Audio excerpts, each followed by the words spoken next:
बहुत समय पहले की बात है। हरिपुर गांव में अमीरचंद नाम का एक धनी सेठ रहता था। अमीरचंद बहुत ही लालची था। वह अपनी जमीन को ठेके में किसानों को देता था और उन गरीब किसानों से बहुत ही ज्यादा वसूल करता था। इन किसानों की भी क्या जिंदगी है, बस दिन भर काम करते रहते हैं और सिर्फ 2 वक्त का रोटी के लिए। और हमें देखो, हम सिर्फ आदेश देते हैं और यह किसान हमारे लिए काम करते हैं। इसे कहते हैं सेठ अमीरचंद का दिमाग। हाँ सेठ जी, आप तो इस गांव के मालिक हो और सभी किसानों को मुट्ठी में बांध कर रखते हो। सेठ अमीरचंद बहुत ही लालची है। किसानों को पहले बहला फुसला कर ठेके में काम करवाता है और बाद में किसानों से ही शर्त रख देता है।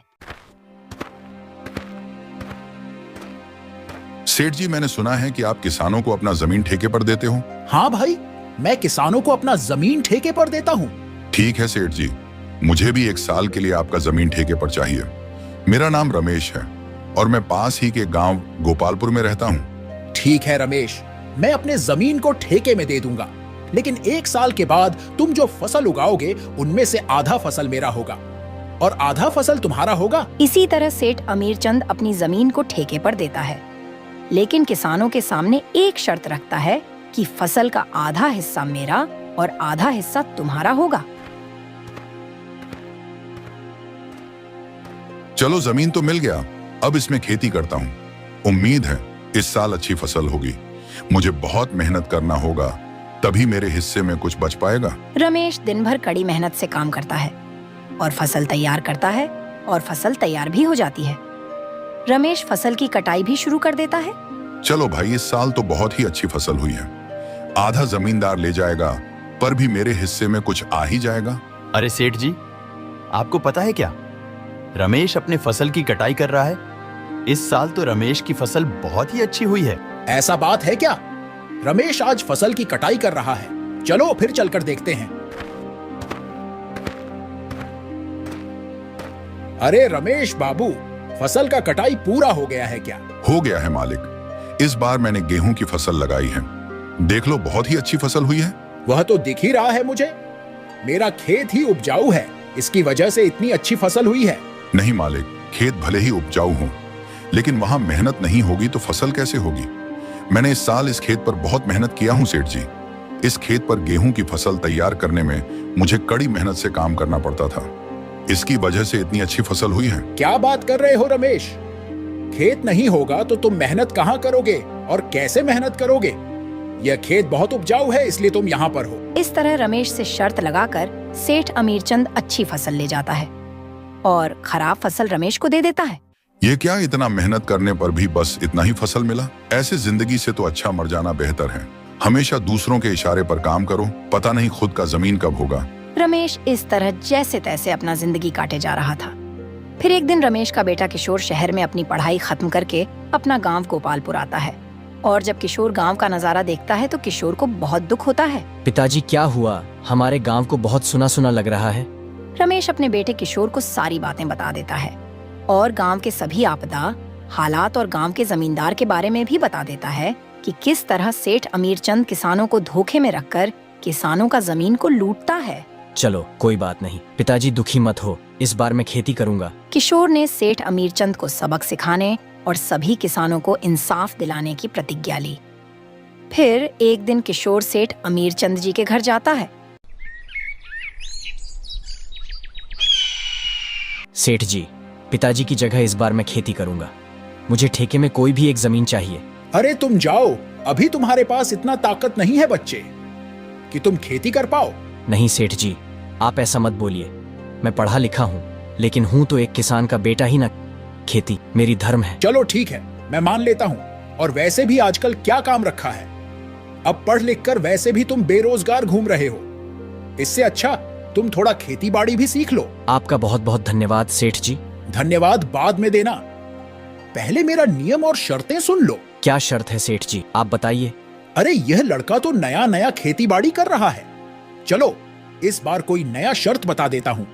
पिछले बार इसके पिता ने गेहूं का फसल लगाया था, यह भी गेहूं का ही फसल लगाएगा। अब की बार मैं यह शर्त रख देता हूं कि ऊपर का हिस्सा मेरा होगा और नीचे का हिस्सा इस लड़के का होगा। अच्छा किशोर, तो सुन लो, शर्त यह है कि तुम जो भी फसल लगाओगे उसका आधा हिस्सा मैं रखूंगा और आधा हिस्सा तुम रखोगे, लेकिन ऊपर का हिस्सा मेरा होगा और नीचे का हिस्सा तुम्हारा होगा।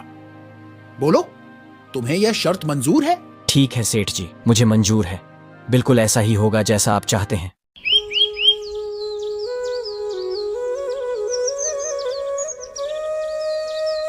फिर अगले ही दिन से किशोर का काम करना शुरू कर देता है, लेकिन किशोर ने इस बार गेहूं के जगह आलू का फसल लगा दिया और आलू का फसल बहुत ही अच्छा हुआ है कि तभी सेठ अमीरचंद। अरे किशोर, तुम्हें शर्त याद है ना कि आधा फसल मेरा और आधा फसल तुम्हारा? हाँ सेठ जी, मुझे सब कुछ अच्छे से याद है। आधा फसल मेरा और आधा फसल तुम्हारा, लेकिन आपने कहा था कि ऊपर का हिस्सा मेरा और नीचे का हिस्सा तुम्हारा। तो सेठ जी, आप ऊपर का हिस्सा ले जाइए और नीचे का हिस्सा छोड़ दीजिए। अरे सेठ जी, इस किशोर ने तो चालाकी मार दी। यह गेहूं की फसल की जगह इस बार इसने आलू की फसल लगा दी। यह सच है किशोर कि तुमने इस बार गेहूं की जगह आलू की फसल लगाई है? हाँ सेठ जी, गेहूं की फसल पिछले बार ही लगाई गई थी, मगर गेहूं का फसल अच्छी नहीं हुई थी, ऐसा पिताजी बोल रहे थे। इसलिए मैंने इस बार आलू की फसल लगाई है। देखो ना सेठ जी, आलू की फसल कितनी सुंदर है। चलो सेठ जी, आप ऊपर का हिस्सा ले जाइए और नीचे का हिस्सा छोड़ दीजिए। अरे क्या करूं मैं इस घास फूस को लेकर? जबकि तुम सब आलू ले जा रहे हो तो यह घास फूस भी ले जाओ। देखो सेठ जी, आपका ही शर्त है और आप ही शर्त मानने को तैयार नहीं है। मैं इस बारे में कुछ नहीं जानता हूँ और आप ऊपर का हिस्सा ले जाइए, मैं नीचे का हिस्सा ले जाऊंगा। इस तरह किशोर ने चालाकी के साथ सेठ अमीरचंद को मुंह तोड़ जवाब दिया और सभी आलू को लेकर घर आ गया और सभी घास फूस को सेठ के हिस्से में छोड़ दिया। पूरे गांव में आज तक आपके सामने किसी ने चालाकी दिखाने की हिम्मत नहीं की है, और यह कल का आया हुआ लड़का आपको बेवकूफ बना दिया। अरे वो क्या बच्चा मुझे बेवकूफ बनाएगा? आने दो, इस बार तो उसको ऐसा सबक सिखाऊंगा कि वह हमेशा हमेशा के लिए याद रखेगा।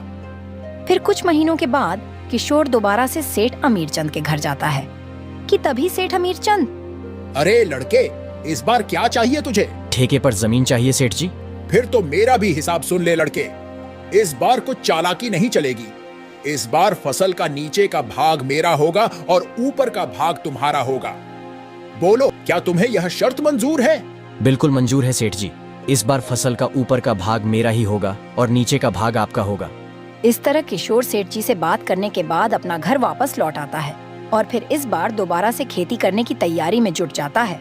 इस बार तो गेहूं का फसल खूब अच्छा हुआ है, मजा आ गया। अब आने दो उस लालची सेठ को, फिर बताता हूँ उसको। कुछ सप्ताह के बाद सेठ अमीरचंद किशोर के खेत पर आता है। जैसे ही सेठ गेहूं के खेत पर पहुंचता है तो उसका दिमाग चकरा जाता है। अरे यह क्या, इसने तो इस बार गेहूं की फसल लगा दी।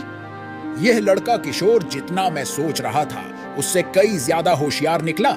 नमस्ते सेठ जी, कैसे हो आप?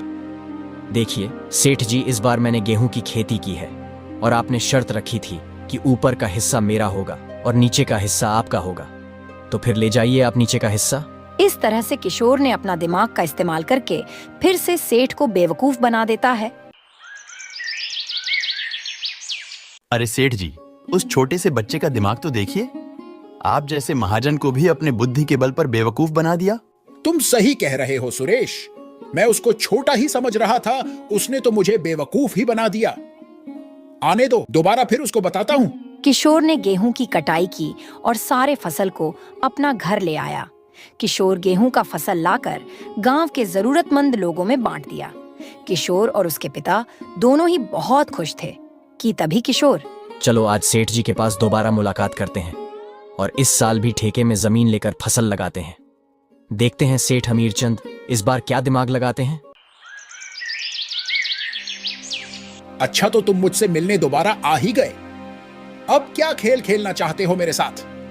देखो बच्चे, ज्यादा होशियारी बनने की कोशिश मत करना। मेरा भी नाम सेठ अमीरचंद है। मुझसे ज्यादा चालाकी अब नहीं चलेगी। होशियारी मुझे नहीं आती सेठ जी, मैं तो एक गरीब किसान का बेटा हूँ। होशियार तो आप लोग करते हो और गांव के गरीब किसान के मजबूरी का फायदा उठाते हो।